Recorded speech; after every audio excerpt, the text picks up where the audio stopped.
the beginning of the film, we are introduced to a wealthy businessman named Jin. He owns several businesses, most of which are restaurants. Jin is a culinary art enthusiast and is very particular about the food sold in his restaurants. He spends hours tasting dishes served by famous chefs to make them perfect. Through the years, he has developed a unique talent where he can tell what ingredients a dish is made of just by smelling it.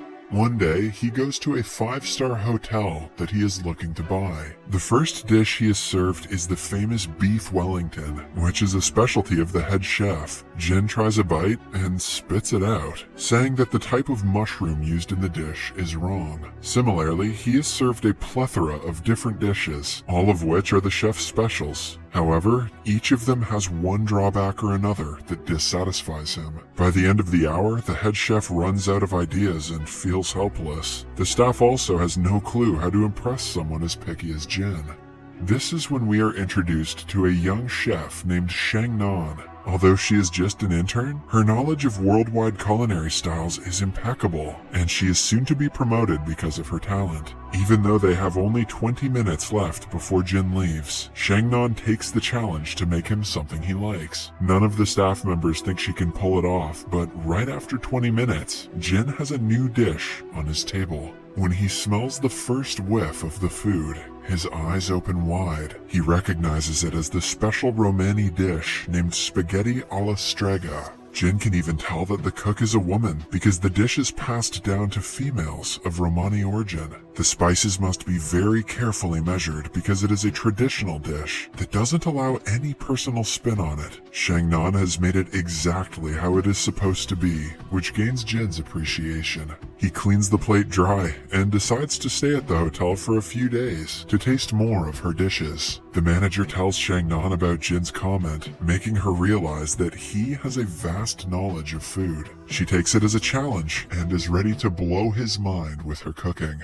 Shangnan is also dating the restaurant's general manager. He takes advantage of her position and makes her cook food for him even on the days she is busy. One afternoon, after enjoying everything she made for him, he reveals that he wants to break up because she is too skinny for his liking. Shangnan is heartbroken, but she knows there's no point in arguing.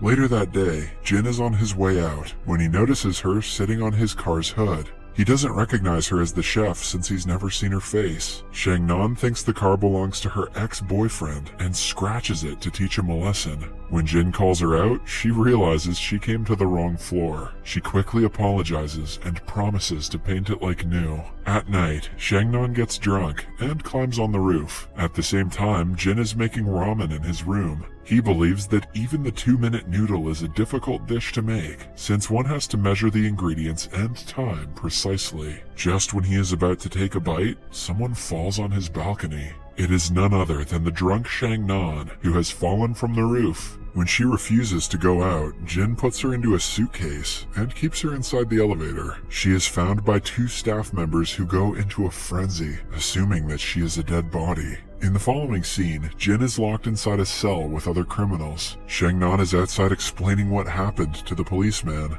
A while later, Jin's assistant arrives and bails him out. Jin hopes to never meet Shangnan again, but they cross paths the very next day. Shangnan is helping some kids when she accidentally touches a beehive. The bees attack Jin, making his face swell. Having had enough of her, he gives her a watch that will alert him if she is near him. Shangnan promises to run away as soon as she hears the alarm.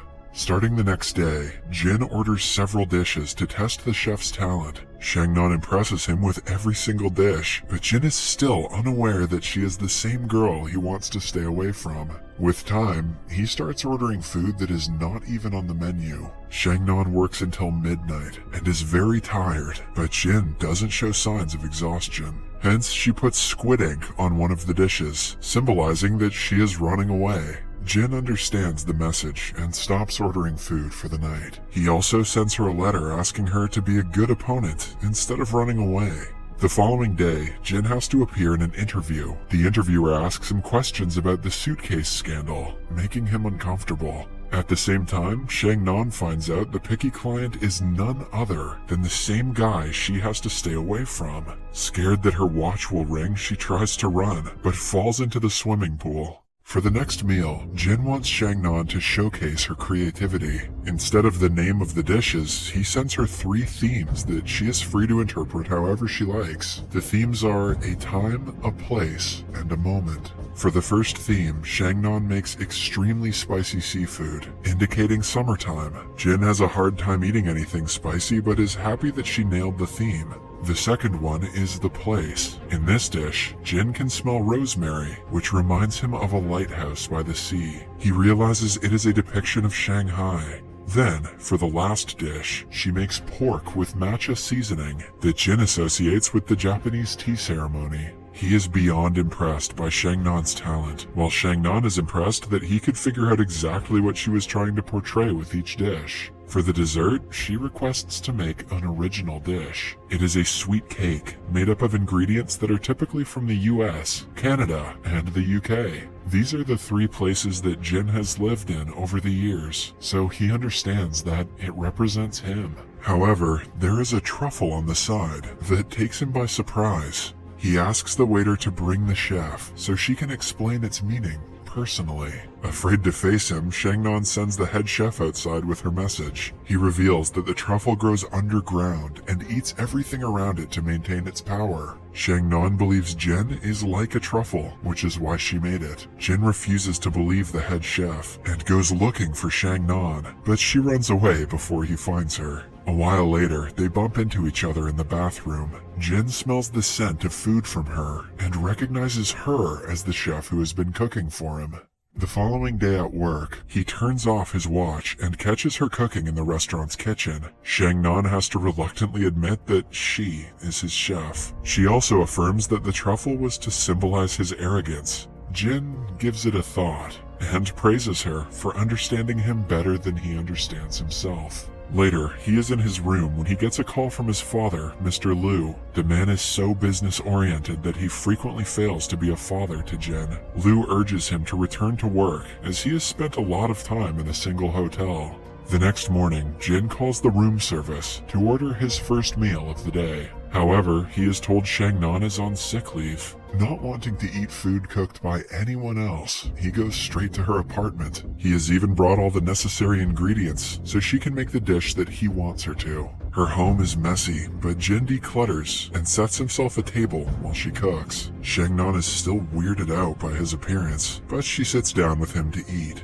To her surprise, he asks her to eat in the kitchen because he prefers eating alone. She curses him for being arrogant before doing as told. When she comes out a while later, she finds Jin taking a nap on her couch. He has a hard time falling asleep anywhere else, but for some reason, her couch is very comfortable. Jin wakes up hours later and finds Shangnan sleeping on her bed. The next day, he comes again and makes her cook a different dish. After eating, he falls asleep again. On the third day, he comes with a sheet to cover the couch to make it more comfortable. As the days pass, he starts bringing pajamas and his personal belongings. All this time, Shangnan can hardly fall asleep because of his snoring and has a hard time at work because of it.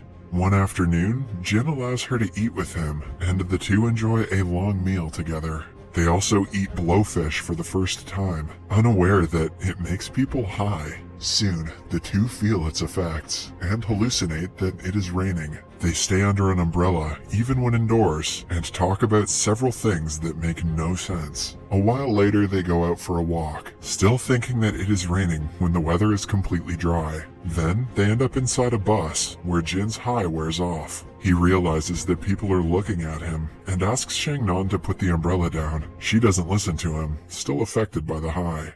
By the end of the night, Jin brings her home and tucks her in.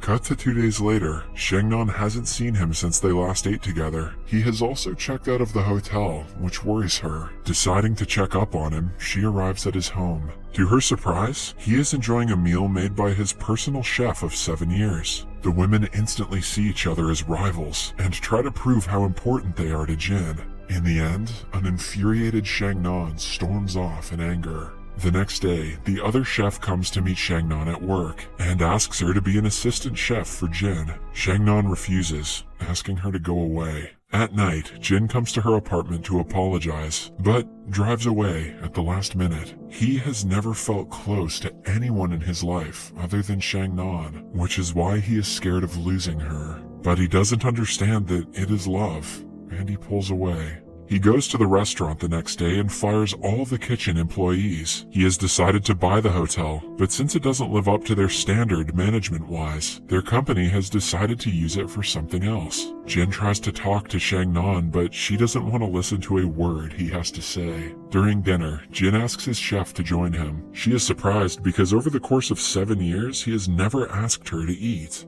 She reveals that she only made one portion, like she always does. After she leaves, Jin gets a message from her, saying that she cannot be more than a personal chef to him. Jin has to catch a flight in a few hours. He wants to see Shangnan before leaving, but decides against it. In the following scene, he is with his father, who is disappointed in him for letting his personal interests get in the way of business. They have a meal together, and Jin asks Mr. Liu if he has ever been in love with someone. His father answers that he doesn't indulge in anything that doesn't support his business. At this moment, Jin registers he doesn't want to be like his father. He takes the next flight to Shanghai to meet Shangnan again. Meanwhile, she is about to sell the watch he gave her long ago. Suddenly, it starts to ring, indicating his presence. Shangnan sees him on the other side of the road and promptly gets in a taxi. She doesn't want to face him or talk to him. Jin, on the other hand, is stubborn. He follows the taxi and ends up in a crowded market. Upon taking the watch's signal, he finds Shangnan's dog with it. Then, the dog brings him to a place where Shangnan has locked herself inside. She refuses to talk to him, but her interest peaks when he mentions that she is the only friend he has had in life. He confesses his love and asks her to come outside. Shangnan even makes him say that she is the sexiest person in the world. After the interaction, they go to her apartment building, but Jin brings her to a different apartment because it has a better view of the sky. The movie ends as they watch the sunset together. The moral of this creepy story is that as long as you're rich, you will literally always get your way. Subscribe for more videos like this. Turn on notifications.